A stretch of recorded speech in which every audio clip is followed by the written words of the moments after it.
Chamber Web TV. These are one-on-one interviews with candidates for the upcoming June 12th provincial election. And here at the Chamber offices this morning, we have the Liberal candidate for Cambridge and North Dumfries, Kathryn McGarry. Kathryn, wonderful to see you. And wonderful to see you. Thank you for having me in today. I loved having the conversation just ahead of this and talking about how you've had trouble with your shoes and you're wearing them out because you're out there. How's your knuckles, by the way? Because you've been banging on doors. I have been. I actually switched to my other hand this week. I recognize, yeah, there's a little bit of red knuckle going on. I even had the pleasure of having you at my door, for crying out loud. I know. And I'll have to say, you know, admittedly, you're the only candidate that's shown up at my door. But well, I think all candidates have trouble getting to all the doors. Yes. I think it would take a couple of years. But I forgot to tell you in our previous discussion that I actually ran the 2.5 Rotary Classic. Yes, benefiting I saw that on Facebook. Mm-hmm. Yes, that's wonderful. Yeah, so I changed shoes before I So ran. you've been walking the city, and then you decided, I'm up for a run. I was. Well, we brought in some pledges and brought in some money. My two boys joined me. And my 17-year-old, I think, would have won it, but he decided to stay back with Mom and coach her through the pacing. It's been a little while since I've been out for a run. Oh, we all need that. We all need that. But let's get to some questions. We'll talk about the upcoming election, some of the issues. And I want to clarify it more particularly with you. And I think to some degree, some people might think that some of these questions are kind of skewed. They seem to look at the Liberal government, but in all fairness, you've been in power the Liberals have been in power for a long time, so a lot of the issues are going to be generated out of the last few years, and I'm trying to keep them nonpartisan. These are really chamber issues. These are issues that, from the business community perspective, that we would like to discuss. Not that we have all the answers. We can give answers, but not that they're the right ones, but just have an opportunity to discuss them and see where. You know what, maybe, and I didn't really get into this with the other two candidates that I've talked to so far, but really to talk about our representative here in Cambridge and how we can work through, you know, what may be perceived from the Chamber's perspective as bad public policy at the government level, and how our local representation can help us work through those and find that common ground, because it's really important. As you well know, that government and business work close in hand, And I think that's key. You bring up an excellent point, and I think when I'm at the doors, people are saying, "Well, I wouldn't vote for him or her, you know, as leaders." And I said, "You forget the key part." And they say, "What?" And I said, "It's your local representation. It's a local person that should have the skill to be able to work with people of all parties, of all walks of life, in all professions, including the Chamber, and to be able to take what the issues are forward to the table. If you can't represent your community and get what people wish for in your community to the committee table where you can work on it and influence some of not only the policy makers but the other cabinet ministers to try and see the light of why this should be or that should be, or really advocate for certain services or issues that have come up in the community. If you can't do that, you're not a good representative." No, exactly. And I think it's critically important because, it is. You know, we've had, you know, lots of discussions, and the Chamber movement has lots of discussions, and it doesn't really matter what party's in power. You know, we're not talking about political stands. We're talking about community stands and how government can work best with our community. And I think we all have that best interest at heart, whether you're a business organization or whether you're a government. Everybody wants to do a good job for the people that they represent. So. Well, bottom line is you live in a community, you work in a community, all the services that you actually utilize is in your own local area. Yeah. And it's not always just done at a Queen's Park level. You've got to have that person to be able to know your community, know the players, be able to network. And I don't pretend to know everything about everything. My children regularly remind me that I don't know a lot. But what I do have is that networking capacity in this region, in this city, to be able to find the people that know about it. Yeah. Or the expertise in different areas to be able to say, "Could you advise me on this? What do you think is the best way to go about things?" And then be able to take that viewpoint forward. That's the important thing. I think you're exactly. It's really, when it gets down to the community perspective, it's about your representation and how confident you could be in whether they're the government or in opposition. Doesn't really matter. you need to have representation that can fight for your community. And to be able to use other people's examples, there's many committees I've sat on that I went in with one viewpoint. Mm-hmm. And after a broad-based discussion at the committee table, I changed my mind. Yeah. And why? Because some of the facts came forward, or some of the research had been done.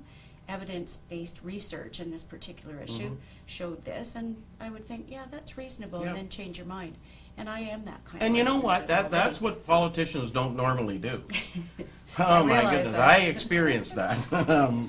And I was one of those individuals. I oftentimes went to council meetings and I sat there and listened, and then all of a sudden thought, boy, that was a good point made by the delegation that I didn't even think about. And you know, that's important, and we need to go that direction. So That's a successful politician, but it's also successful for the community, because it means that, you know, all of those discussions mean a better outcome. And I think that some of the policies in Queen's Park that have been worked on successfully by all three parties to provide legislation moving forward together have been some of the strongest ones in yeah. Ontario. No, I would agree. I would absolutely agree with you. There's no question. Everything has to be considered. Speaking of that, we have an issue that KW Chamber and ourselves have been pressing for a long, long time. We're quite upset with the Ontario Labour Relations Board ruling that, in fact, a municipality can be considered as a construction employer as well as a school board.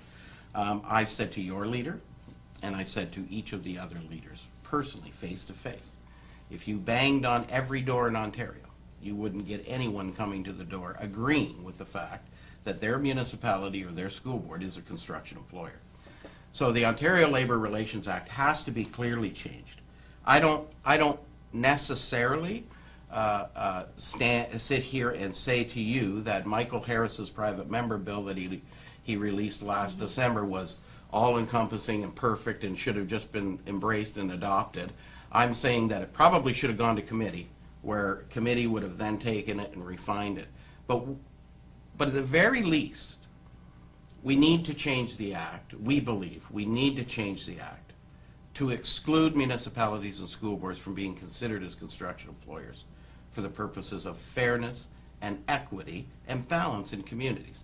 Right now in Cambridge, or in the Waterloo region, if this ruling goes through and the Carpenters Union is permitted to card every single employee of the region of Waterloo in the construction departments as carded members of the Carpenters Union, any tender that goes out for any project cannot be tendered on by a company that doesn't have a relationship with the Carpenters Union. And that means one construction company in the Waterloo region will have the exclusive right to bid on every single regional project. And that will exclude every single other contractor in the region of Waterloo, qualified or unqualified. We just think for fairness, and then making sure that our construction companies and the employees that live in our community that work for those local construction companies have the opportunity to tender on those municipal and school board projects. That's all we're asking. What do you think? I think that I do understand the Ontario Labour Relations Board has made several preliminary decisions regarding the matter dealing with the Carpenters Union and the regional municipality of Waterloo. But in saying that, I know that there's some outstanding issues that are regarding this particular issue currently in front of the Ontario Labour Relations Board. So I think it's inappropriate for me at the moment to be able to speculate on the potential outcome or impacts or to even comment on the specifics of this case. However, in saying that, I do understand that the skilled trades in this particular province and indeed in this region, the building trades workers are a prime example of what we need to be supporting in terms of our economy, et cetera, et cetera. They're a key component of our local economy, especially when it comes to building up our region. But they do bring a good caliber of training, health and safety, skilled trade training that does very much respect the safety of the worker, safety of the workplace. I think it's certainly discussed out there about the cost element too. And I know that there's been figures bandied about how much more it might cost a region or municipality in terms of labor costs, and I've heard figures as high as 40%. But in reality, in the city of Toronto, when they have gone through some of these issues, they found that the average cost increase is actually negligible, about 1.8, 1.9%. I think in taking a long view of things too, the health and safety can't be really negated.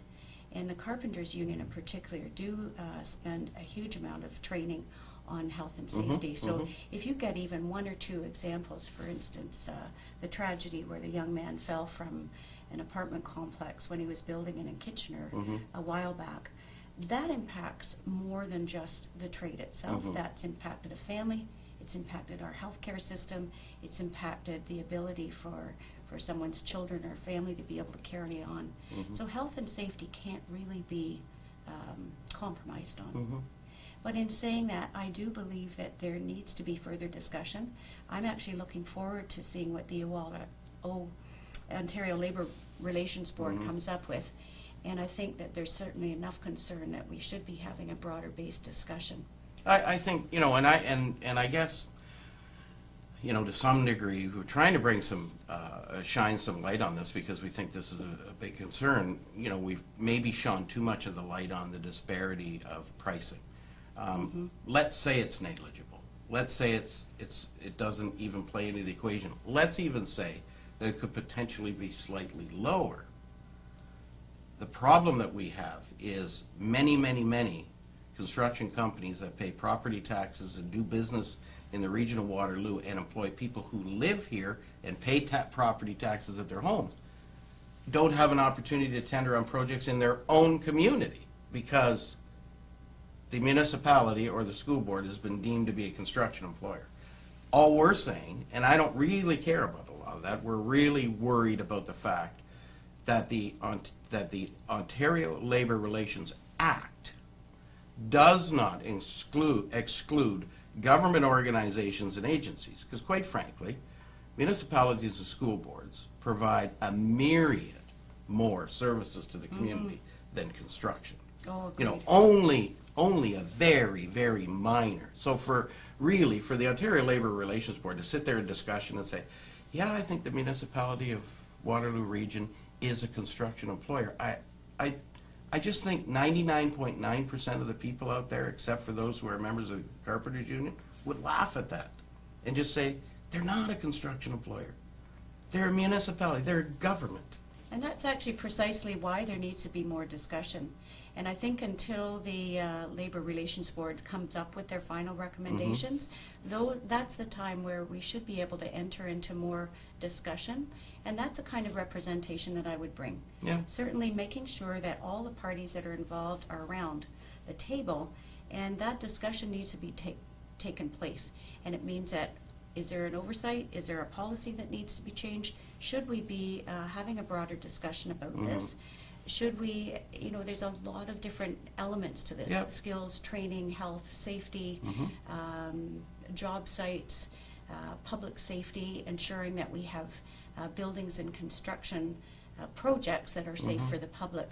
And I do believe that there's going to be and should be further discussion about this issue. Yeah. But I think on this particular matter with the union, the Carpenters Union and the Waterloo Region, I think we need to get all the recommendations in from the Labour Relations Board first, and then have further discussion and see where that goes. Yep. And that's going to be for new No, government and to I take think, over. and I think that would be good.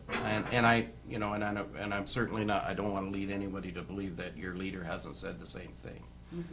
She absolutely has, and she absolutely recognized to me personally that yes, she knows that, you know, nobody would believe that the municipality is a construction employer, but you know, she cautioned on the side of not getting involved with labor negotiations and contracts and all that kind of stuff. And I guess, you know, that was part of Michael Harris's act as well, and bill as well. The bill. And what we're really worried about is making sure that that, you know, municipalities simply are not considered construction companies. They're just not. And I think that needs to be looked at. And that's where having all the stakeholders around the table to discuss it and moving forward with either changes to the Act or further amendments. The starting point may indeed be the recommendations that are coming out of the Labour Relations Board. That's why we have those bodies. And I think that government policy should be reevaluated every so often when we come up with issues like that, to be able to look at the policy itself and think, well, there's a hole over there, or society's changed over here, and we need to actually sit at the table and have a discussion in Ontario as to how to best move forward to protect not only the municipalities but the workers and the people of Cambridge. No, I would agree. Thank you. Believe it or not, no other sector of society, this is my personal opinion, and actually I've been challenged on this. I couldn't believe this, but that's how convinced I am. No other sector of society except businesses produce money, wealth, or opportunity. And maybe the wealth or opportunity, or the opportunity thing is the problem. Maybe I should say produces money or produces wealth, because true, the government produces opportunity and other organizations produce opportunity through legislation or whatever it happens to be. Government does print the currency. However, that's not making it. That's just printing the actual paperwork that we exchange. So I've always told this story. If you had a machine in your basement, you went down and you cranked it, every day you could do it once and it threw out a $1,000 bill.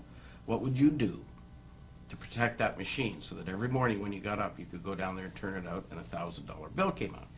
You'd likely do everything. You'd put burglar alarms around it, laser things, everything. You'd make sure it was well oiled, always full of ink, and always had paper in the press so that you could turn it and spit out that $1,000 bill. Well, my comparison there is that is really what business is to society. Business is that machine that creates wealth and does business with other companies and other people and puts more money into the till and then spreads it out through their employee base and all kinds of other ways. So if that's the case, and maybe you don't believe it as pure as I believe it, we would suggest that reducing the tax burden on businesses is actually a no-brainer.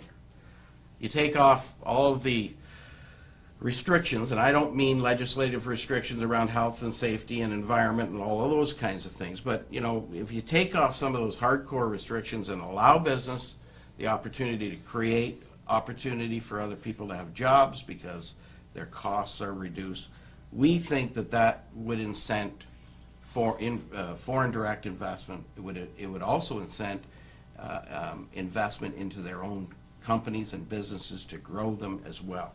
So, given all of that, and the fact that that's likely not ever going to happen because no government, not North America, has ever taken taxes right off of business, and I understand that, and that there are different ways of dealing with it, but what is you and your government going to do to foster economic growth and prosperity in this province? We've lost 300,000 manufacturing jobs, not the Liberal government's fault.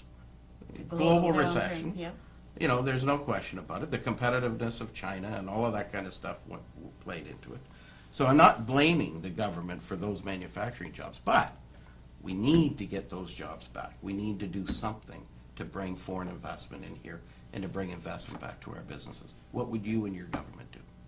Well, that's a great question, and I wish I had one of those machines in my basement. I'm sure you do too. However, we won't go there. My kids think they do. Oh, the dad bank. Yeah, no, I get that. Dad ATM. But you know what? Right now, we are actually well positioned to continue our recovery from the 2008 downturn, the worst recession in 70 years. Ontario is the only jurisdiction in the Western world to have recovered not only 100% of the jobs lost in the downturn, but more than that. We can't risk putting our recovery in jeopardy now, just as the economy is still fragile moving out of that recession. And you know yourself, Ontario is ahead of many other countries in the Western jurisdiction to make sure that we are recovering. The Ontario Liberals are helping businesses create jobs through our strategy of partnering with business.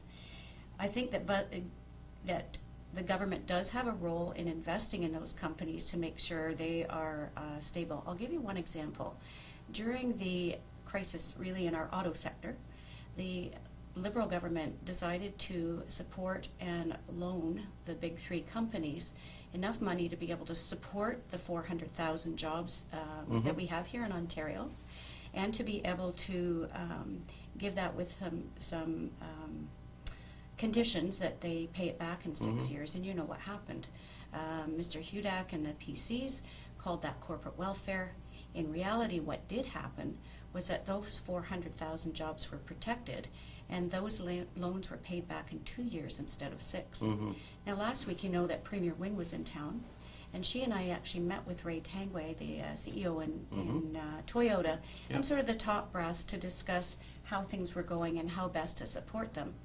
And we asked him directly whether just reducing corporate taxes by 30% and reducing some of the costs, would that be enough to be able to support the 8,000 jobs between Cambridge and Woodstock that he has in his business? He said absolutely not.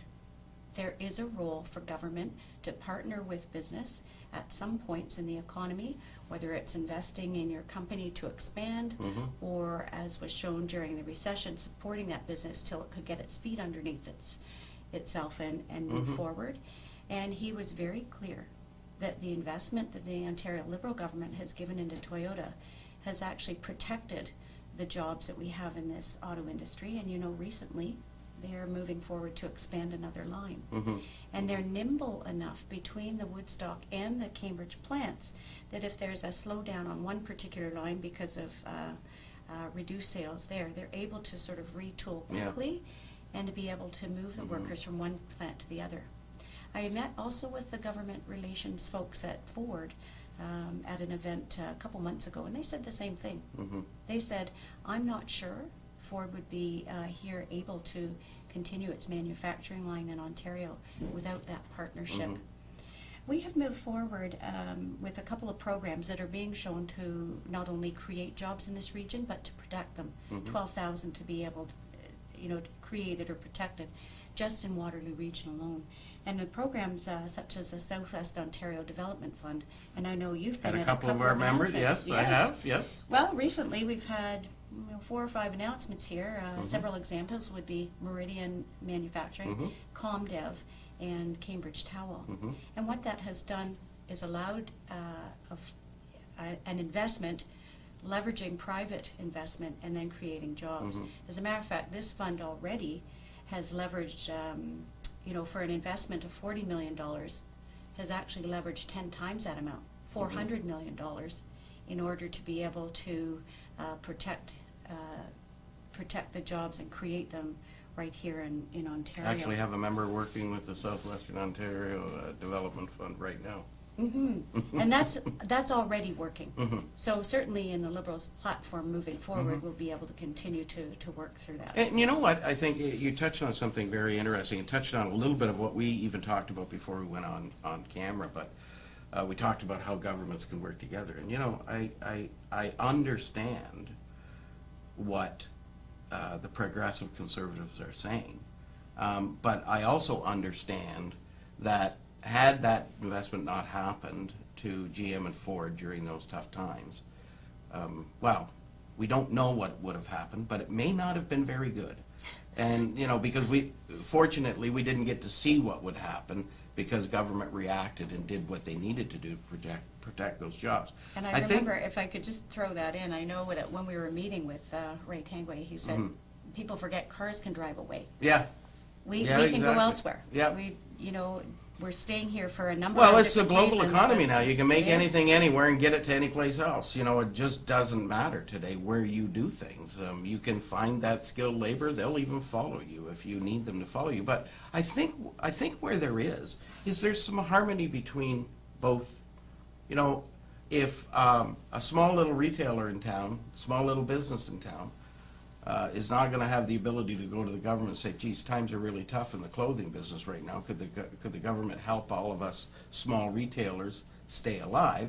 That's probably not going to be practical. So, some harmony between, I think small business needs more help than big business. Big business needs help in really critical times. Yes. And there's no question about that. And all I'm saying is I think small businesses, on the other hand, boy, you've got some of these people that are owning businesses living under the poverty line and not earning what some of their employees are earning because the business is so slow. And now things are coming back, thankfully. But I think, back to our point before we went on camera, if government can work together, things like that can resolve. I agree with that. And it's interesting, when we're talking about lower corporate taxes, there are multiple studies out there, and even data from StatsCan, indicating that businesses often just save that extra profit and don't create the new jobs at all. And that's the issue here.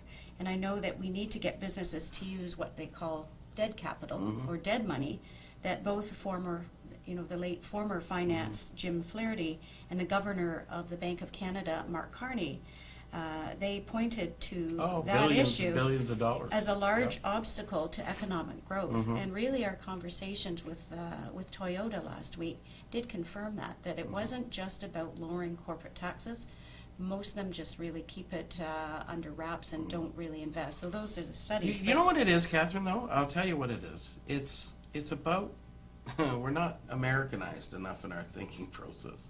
Americans would just about drain their bank account and invest into their company. And because, I'll tell you, the bankruptcy laws are a little bit different in the U.S., and it's almost a badge of honor to go bankrupt in 2 or 3 times running a business in the U.S. And that's no good. We don't like that. But there's so much fear in Canada, and I think that's why when you get some of these big gluts of money in these companies, they're afraid to invest. And quite frankly, it might not be, it might be a foreign-owned country or company as well. So.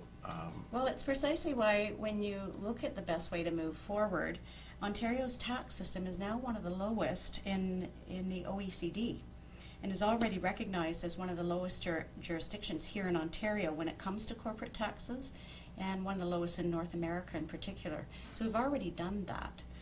In fact, former presidential candidate Mitt Romney held up Ontario as a beacon of corporate tax jurisdictions that more U.S. states should emulate. So we've already done that. What we need to do is to partner with business and to be able to support them to create the jobs while making sure that things will move forward. I know that we were looking, I think there was a bill before the House before the election was called and the writ was dropped, that was going to reduce the red tape for small businesses. And that was moving forward through, I think, committee at the time that the government was dissolved. That's something that should be certainly looked at in the future. Well, as you know, the Chamber movement was very supportive of the HST program that was brought in by the Ontario Liberals. And that streamlined it certainly did. It reduced corporate taxes. Right? And it made us far more competitive to our U.S. counterparts. There's no question. And we removed 90% of the cost of the benefit plans in terms of the payroll deduction. So it's easier for companies to move forward.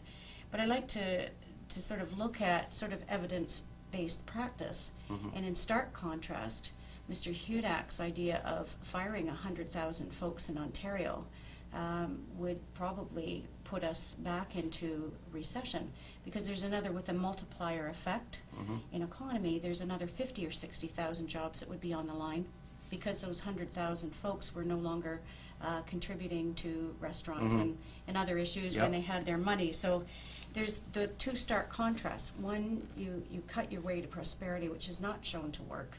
Or you look at some of the other experts that are saying that the best way forward from a recession is to actually invest in infrastructure. So if you're putting forward a $29 billion infrastructure program over 10 years, that is going to be generating 100,000 jobs per year.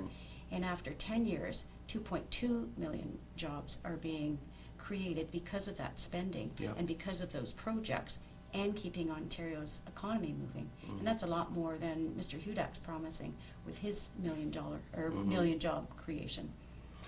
Let's get on to energy costs, because that seems to be on everybody's mind. We all get our hydro bills, and we want to yell and scream sometimes. I actually saw, oddly enough, a hydro bill the other day that was $12,000 or $11,000 worth of hydro. And there was the bill actually was about $60,000 in the end. It included things like, I can't remember what some sort of costs associated with the Windmill or Green Energy Act, I have no idea, as well as the debt retirement costs. But it just seemed to this particular individual to go from, I'm used $12,000 worth of hydro and my bill is nearly $60,000, just seemed ridiculous. And we all know that hydro costs are high in Ontario. What will you do going forward, and your government do going forward, to mitigate those costs? Well, let's go back a little step. When the Ontario Liberal government came in, we inherited a badly decayed energy system. I think we can all remember where we were in August 2003 when the lights went out. In the dark? In the dark, of course. Yes. You'll recognize the implications here. I was actually nursing 2 patients on life support in a large downtown hospital when the lights went out, and ventilators actually don't run on battery. And that few seconds, apparently, till the generator kicks in, feels like 3 years to an intensive care unit nurse, because those ventilators have to be pulled off and you have to hand ventilate. So when you have 2 patients, you have to be scrambling to have somebody else certainly make sure that their breathing is sustained until the generators kick back in. But that sort of was a beacon of an example of what happened when our energy system went down. We were at that point having to import energy. And what happened was, at that time, and I actually spoke to somebody at the door who is personally responsible for taking his truck, going across the border to the States and picking up generators during that blackout. And those generators moved into hospitals, police stations, command centers, EMS stations to make sure that our emergency system was up and running. That was expensive. Yes. So in reality, when we came in, almost 3/4 of our energy infrastructure had to be replaced. And that also includes 10,000 kilometers of power lines. We were looking at that time, before 2003, at rolling brownouts, manufacturers complaining because they didn't have enough reliable source of energy. One of the steel manufacturers was telling me that, when he puts $1 million of product on a table to be heated to a certain area to be able to make his product, even 30-second brownout was enough to spoil the batch. Yeah. So it was certainly an issue. And you and I sat at the Economic Roundtable with Minister Eric Hoskins discussing the energy sector and had a couple of compliments to Minister Hoskins, to the Liberal government, for making sure that we now had clean, reliable energy that we can actually export at times. And indeed, we've actually made about $2 billion over the last few years on selling our excess energy across the border. But I do know that Ontarians are certainly feeling the pressure of our hydro pills, and that's why our party is taking action to be able to help with hydro bills. For instance, our Ontario Clean Energy Benefit is now taking 10% off energy bills for families, farms, and small businesses. And we also have the Ontario Energy and Property Tax Credit, which is saving individuals and seniors over $1,000. Both programs Mr. Hudak has vowed to eliminate. In saying that, we also recognize that we have replaced a lot of our energy. We have, and I think this is a little known fact, healthcare is about half our provincial budget. And what we have gained by closing down the last coal-fired energy plant is we now have a $4.4 billion savings in healthcare. Because on those dirty smog days, when people that are suffering from asthma and respiratory conditions are piling into the emergency departments, that generates a huge cost on the other end. So Ontario now has clean energy that decreases the strain on our healthcare system. It means that manufacturers coming into Ontario and the advanced manufacturing sector, which is growing in this area, is now able to rely on turning on the lights, turning on the machines, and having them run. So that's an important part of things. I also think that you need to look at energy across the board. We've done, there's certainly studies out there recognizing that Ontario's energy costs are not the highest. And as a matter of fact, they're quite reasonable. We pay less for electricity costs here in Ontario than Alberta. And our industrial rates are actually in line with being under Alberta's rates, but in line with our neighboring U.S. states such as Michigan, New York, and Pennsylvania. So I think it's got to be a balance. You need clean, green energy. But I think that Mr. Hudak, in stark contrast again, is looking at potentially ripping up those contracts for the FIT programs, which may put taxpayers on the hook for $20 billion, and looking at spending $15 billion on nuclear energy that we don't actually need, because we already have enough energy in the province. Yeah, we have surplus energy now. Yes, and as I said, we've actually realized a $2 billion profit on selling it at peak times. Excellent. Infrastructure. This is going to be your baby. I know this. Infrastructure is critically important to fostering a sustainable economy. We all know that. We all know that trains and rail systems are great. However, we're not like Europe, and likely be many decades before we're like Europe in utilizing rail systems.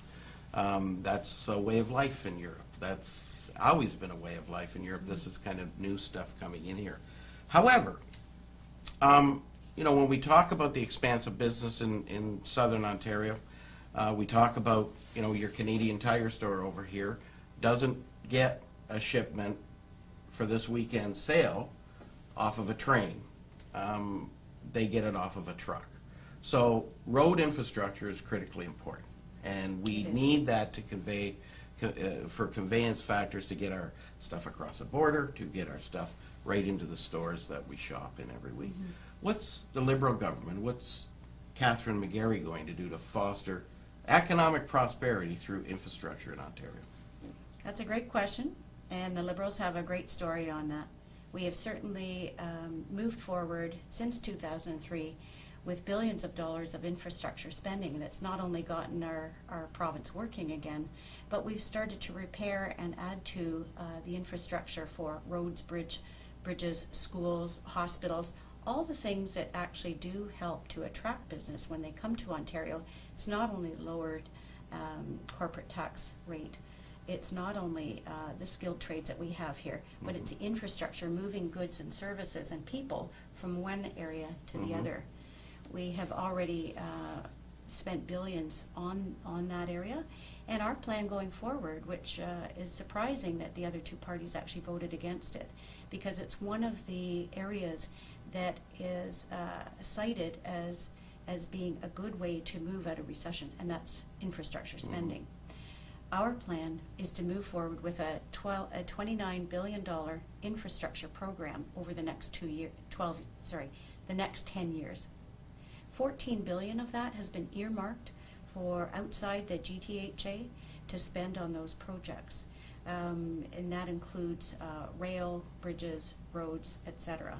And we're the only ones actually with that plan in our platform to move forward. It's vitally important. I think those of us that have had to go downtown Toronto to either see a Blue Jays games or work in downtown Toronto recognize that gridlock on the highway is costly to business, costly to our times, and takes us away from our families at the end of the day. Absolutely. And I know for sure, because in the 90s when I lost my job out here as a nurse, I commuted to downtown Toronto for 7 or 8 years full time. And so I recall those very long times.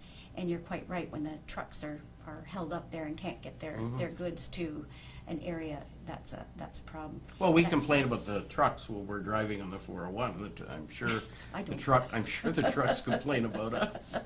'Cause they're trying to get something into a store, you know, or into a factory to be worked on. And you talk about just in time. You talked about TMMC. You know, there's a leader in production around the world. You know, they've got it right on. You know, they're just in time. I remember when there were problems, well, right after 9/11, and Ray Tangay telling me at that point that he had to mirror every single truck because he didn't know which truck was going to get stopped at the border and held up. So they actually would put twice as much cargo on to come, knowing that probably one of the trucks was going to get stopped and the other one needed to be there, because they only have 4 hours worth of parts on site at any time. So, I know. So road infrastructure is critically important. I want to ask you about something that was released yesterday, and that was LRT in Cambridge, that Kathleen Wynne has said that part of the infrastructure program that the Liberal Party has, the LRT in Cambridge would qualify for that. What do you have to say about that? That's awesome. I also want you to know, too, that I've been working behind the scenes in order to make sure that the transit needs of Cambridge are put forward on the table. And there's two parts of that. One's the LRT, but the other is the potential for GO train service here to Cambridge, which has been long on the books and would certainly add to Cambridge's ability to move people and goods in and out of the city, but also sort of reduce congestion on that 401 drive. I have had lots of discussions with Mayor Craig, and one of my commitments would to be going to the table with the Minister of Infrastructure, with the Mayor of the city, and other stakeholders to ensure that GO trains are certainly looked at as a possibility for Cambridge. I know that I heard Mayor Craig's comments, and I certainly know his viewpoint that that should be the first step, and then LRT to Cambridge, because at that point, you've got people's habits change. They recognize they can move by rail much easier and faster, but it also generates the capacity to be able to pay for the LRT. So it is an exciting time for Cambridge right now, because we are on the cusp of being able to move ourselves and our goods in and out of the city.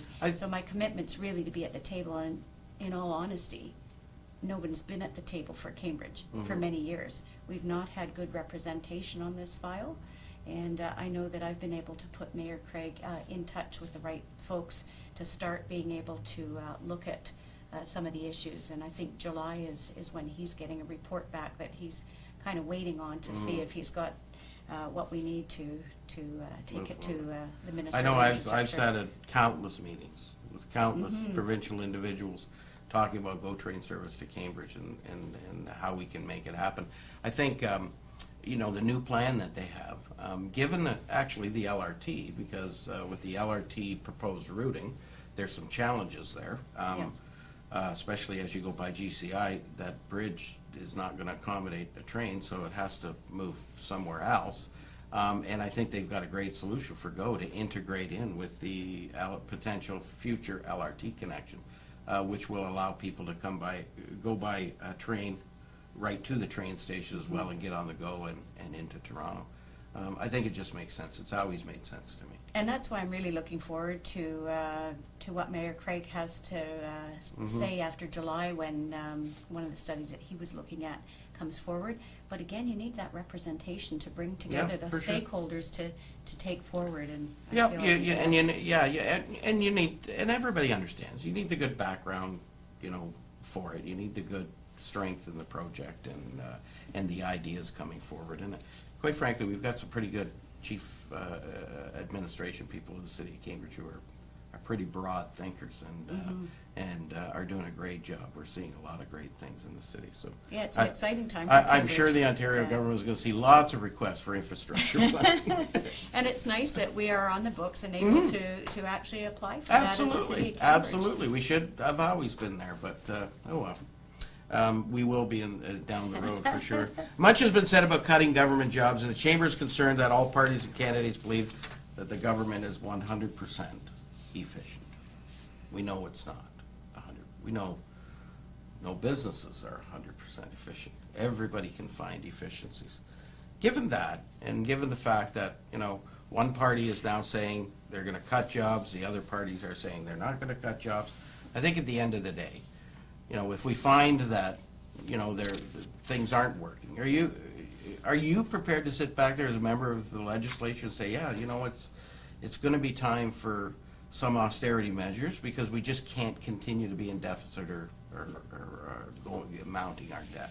So do you think that we should be then at that point looking at our salary and benefit levels and levels of staffing and what should be done at the government if in fact that happens? What should we be doing to review the services, to look at whether or not there's fat in the system? Okay, I don't think anyone would argue, including myself, that any government is 100% efficient. It isn't. However, the difference, I think, lies in how much you think is, as Mayor Ford would say, gravy, and how much requires actually cutting and removing services. And this really speaks to how to look at efficiencies that can be had. Certainly all the ministries in the last few years in the Liberal government has been asked if they need to forward a program that they look at efficiencies within their ministry so they don't overspend. Processes are always being reviewed and they're being improved upon. And I think this generates discussion with all parties to be able to see how best to go about that, to maintain the core public services that Ontarians rely on, but also to be able to try and have efficiencies in the government. Some of the few key achievements that the Liberal government has brought in have been made in terms of financial restraint, has been keeping annual program spending at less than 1% on average recently and in the next few years. And that's what I mean, is trying to find the efficiencies within the ministry's budgets. Total spending fell last year for the first time since 1996. Transforming public services for better value and results in some efficiencies. I'll give you one example, is Service Ontario outlets. Oh, they're great. They're really good. Yeah, one-stop shop, and that has actually reduced the demand for some of the administration because there's certainly more things that are done online. And you don't panic when it's your birthday and you have to go in and get stuff renewed and thinking, oh my gosh, I'm going to be in this lineup for... Been there, done that. Yeah, I know. And my birthday's at the end of the month, so yeah, no, I hear you. You know, I even still find myself saying, oh, I'm not going at noon hour, because if I go at noon hour, everybody's going to be there. But it's not like that. No, it isn't anymore, No, because you they can do a go and do wonderful it job. at other times. So those are some of the areas where we have made improvements. Expanding home care to free up hospital beds and use healthcare dollars more efficiently, that's key. Healthcare is 47% of our Ontario budget. And you can find much more service to be done at home rather than the hospital, saving not only taxpayers' dollars, but also to maintain that that's an efficient way to deliver service. And I'd say in my 30-year career as a nurse, I don't find many people that want to go to the hospital to live while they're having their treatment. If it can be done at home, where they don't want to leave their home, more comfort in there, then that's where we should be doing. And that is saving reams of money in the healthcare system. But we want to continue to restrain compensation, and Ontario settlements average actually less than the federal and municipal public service and the private sector. So Ontario compensation plan is actually less than many others. I think it's important that we find the best way to deliver these services, and that's really under discussion, whether they be through public options or a P3 private public investment approach. But I think those efficiencies certainly can be had, and that should be an ongoing process for anybody that's in government. It's interesting. The progressive conservatives are saying cut 10%, 100,000 jobs. You folks are saying, well, continue down the path of trying to find efficiencies away. And then you've got Andrea Horwath saying, I'm going to create a new ministry, the Ministry of Accountability and whatever. I can't remember the rest of it. But that's kind of an interesting concept as well, is having a ministry dedicated to ensuring accountability and ensuring that there's efficiency within government operations. It's, I'm not sure that it would work. It's just another ministry, but. And I think that's really where the Ontario Liberal government is probably differing. They have asked all the ministries to review their own processes, which they know best, to be able to find those efficiencies internally. And we've seen, the examples I've just talked about, and each minister should be making sure that program spending is less than 1% over the next few years, and that they continue to refine the processes that their ministry knows best to be able to find the efficiency. I think somebody else is an oversight, or you don't have the detailed information that you need within Well, and sometimes it's, it's great to have that 16,000-foot view and outside look into things, but I think when you're sometimes talking, you got to be worried about it too. Do they right. really identify the right things that are wasteful and the things that aren't? and that's always under discussion, as you know. But I think if you look at our fragile economy just coming out of recession, and you look at the budget that was just turned down by the other two parties, which is why we're here in election mode. But this, I want to be clear that this past budget was actually a stimulus budget for a still fragile economy. And looking at many experts, looking at severe austerity measures right now is going to plunge us back into recession.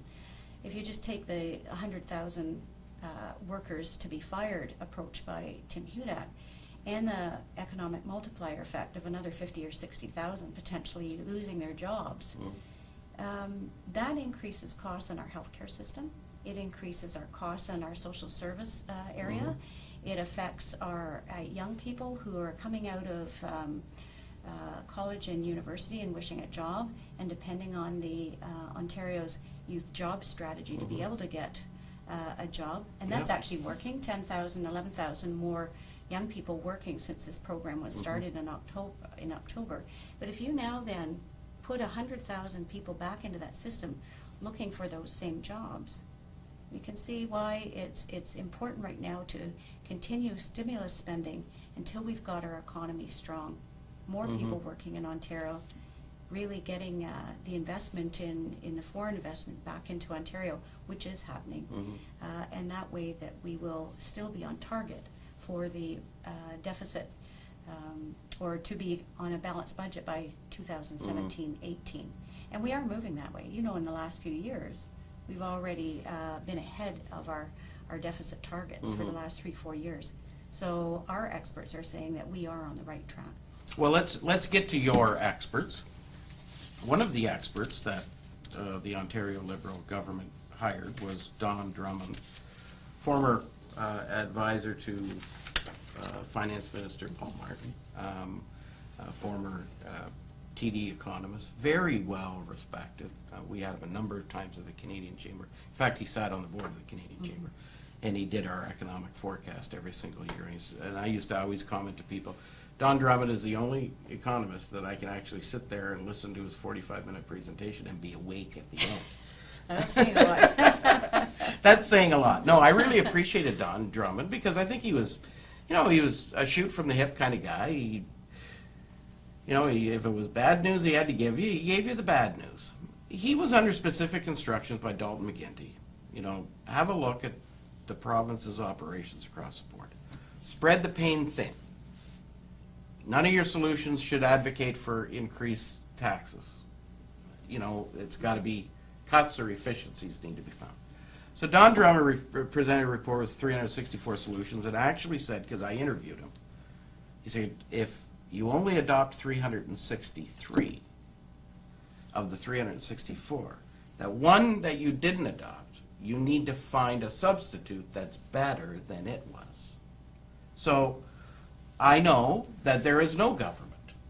There's none of the parties would admit to adopting all 364 of his solutions. So I know that. Where do you sit? Where does the Ontario Liberal government sit with respects to that? What I thought was a brilliantly done report that really set the pathway for becoming deficit neutral. And as he said in his own words, is taking us off the track of progressing towards where Greece is today. So what do you think? Well, I think the main thing is for people to be engaged and know some of the facts. The budget that was just turned down and why we're in election was actually, again, a budget that is a stimulus budget to make sure that we're all working. We are not, as Liberals, going to balance the budget on the backs of Ontario families and cutting the core services that they depend on. And why? Because it's more expensive in the long run. I'll give you 2 examples. One was Walkerton. When we didn't have enough water inspectors and it went private, and we know what happened, but not only did Walkerton lose 7 of its own citizens, we are still paying the healthcare costs today of that decision. And because that particular event damaged an organ in the body, we are still paying for several folks from that area to be dialyzed here at Grand River 3 times a week. So cutting in the wrong area has impacts in the future that are not well recognized at the time, and in the long run we can actually end up paying more. And the second thing that I'm just going back to is the cuts to closing 28 hospitals in the 90s under Mike Harris government. And we've had to replace some of those beds, which are more costly, to build another hospital. 28 were closed. We've built 23 in the interim. So you have to look at a balanced approach, because if you go ahead and cut too far, we pay more in the long run in some instances. But I think, for instance, if I can sort of look at Kathleen Wynne's push and the Liberals' push to actually freeze MPP's wages for another 5 years, and you know they've been frozen for a few years, and that was part of a government, Liberal government initiative to freeze those. And what happened was, in discussions, the NDP and the Conservatives played games and extended the process to the point where the clock ran out and the pay raise went in. So I think it's hypocritical for Tim Hudak and Rob Leone to now bring forward in their platform that they should freeze MPP wages at the higher rate, which we had tried to stall.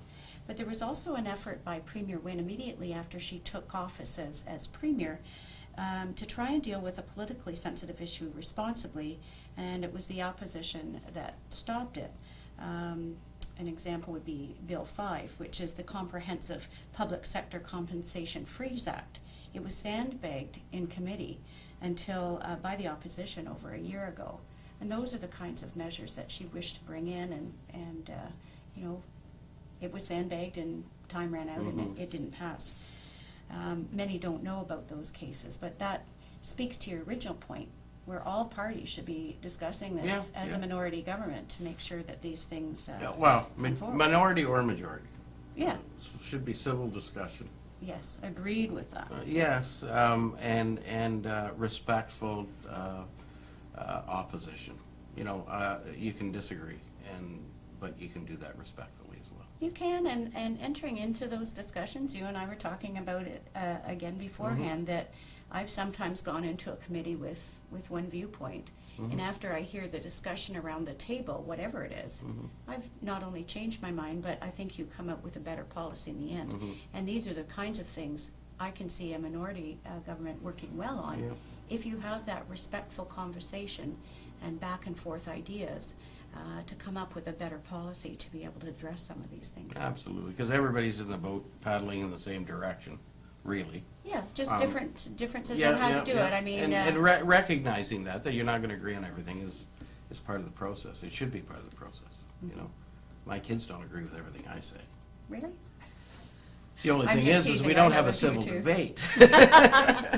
We do at our home, but they're pretty smooth. I suddenly realize I'm agreeing to something after they've given me the 6 ways why I should agree to it. Yeah, they're fun. They're fun. Yeah. I asked each one of the candidates to give your own question, and actually you came in and said, "Here's my question. What do you think it's on?" And I, of course, guessed it right. Because I know your passion and commitment to this, and I know your expertise and your sincerity around this, and we've all worked very, very hard in this community to try and get where we're getting right now with our Cambridge Memorial Hospital and having our expansion start. And we're all getting excited about seeing it rise up out of the ground, and I think that's great. But here's the question. Healthcare is an important public service that Cambridge citizens depend on. How are you or your party going to ensure that our community will have quality health services now and in the future? Well, thank you. As you know, I've been a nurse for over 30 years, and I've worked in a lot of different areas in health. And one of the reasons I'm passionate about it, not just the fact that it's a very rewarding area to be in, but it's 47% of our Ontario provincial budget. If you have more healthcare workers in caucus of all 3 parties to help make the decisions a smart, strategic way of moving forward with healthcare, then we can not only cap the cost, or not sort of rein in the spending that we've got to be more efficient and to be able to provide the services that Ontario needs better. And I'll give you a few examples. One is the Ontario Liberal government has invested a lot into home care. Home care, as we've talked about, is a better way of delivering services at home. It's my role every day as a care coordinator for home care to go into folks' homes, assess them for services to help them keep them more safely at home and longer in their own home. When I was a visiting nurse in the 90s, home care budget was cut, and I sent about 5 folks back to hospital to live and to be eventually placed into long-term care. That didn't make sense to me. Why? Number one, they didn't want to be there. And for a minimum amount of money, I could keep them at home. But then we as taxpayers ended up paying a lot down the road for their care. So I think that this government has come into a broken system in 2003 where 7,000 beds were lost, 28 hospitals were shut, nurses were fired, doctors went across the border to the States. So we came into an area where we were short of doctors in Cambridge, and you'll remember that. Oh, we yeah, were yeah. essential sitting on that. Yes, and what's yes, happened, yes. we've resolved that. Mhm. Well, there's no longer a doctor shortage here in Cambridge, and we've still got a couple of family physicians looking for patients. Mhm. And why? Because we doubled the medical school places. We needed more nurses. We have over 20,000 more now working in the province, and certainly lots more jobs here. We've got a nurse practitioner-led clinic right here in Cambridge who are providing primary care. We've got family health teams, and the investment in home care means that we can actually reduce some of the wait times in emerge departments and in surgeries, and be able to care for folks right here at home. Cambridge Memorial Hospital's been interesting for me. You know, I worked at the hospital from 1999 through to about a year or two ago. And in December 2010, I had the opportunity to facilitate bringing together the CEO, board chair, and Minister of Infrastructure into a meeting to actually finalize the plans for Cambridge Memorial Hospital. And you know what happened? Once they sort of got the plan right, it was able to be green-lighted as a go-ahead project in July of 2011. And we have seen continued work on behalf of the hospital. We've now gone through the extensive design process. We've now got 5 groups or consortia in front of the hospital steering committee right now to actually choose the group to be able to build it. So I'm very satisfied that I was able to assist in at least getting that meeting to the table to be able to facilitate building the hospital. And my latest discussion with the hospital is that they're hoping to finalize which group is going to build it and see shovels in the ground this September. Yeah. 54 new beds, 60% rebuild. It's going to be great. Yeah, it is going to be fantastic. It's going to be really all fancy schmancy right here in Cambridge, Ontario. I think that's fantastic. Yeah. Ladies and gentlemen, there you have it. We've sat down with Kathryn McGarry, the Liberal candidate for Cambridge and North Dumfries for the June 12th election for the province of Ontario. The Chamber of Commerce certainly hopes it's not just a right you have to vote. We believe that it's an obligation you have to vote as well. So on June the 12th, please mark your ballot. At least, whether it's for Kathryn or one of the others, it doesn't matter. Please get out and exercise your opinion on this election. It's critically important. Kathryn, it's always a delight to have you come to the Chamber and sit down and have a conversation with you. Thank you very much. Thanks, Greg, for having me. I also enjoyed it. And good luck on the campaign trail, and keep out there pressing away. And well, you'll I ended up on your door. It's you ended up on my door. And it looks like it's going to be nice and sunny for the next week or so. So there's no excuse. Yeah, not to be out there. Well, Thank you thanks, very Greg. much. Okay.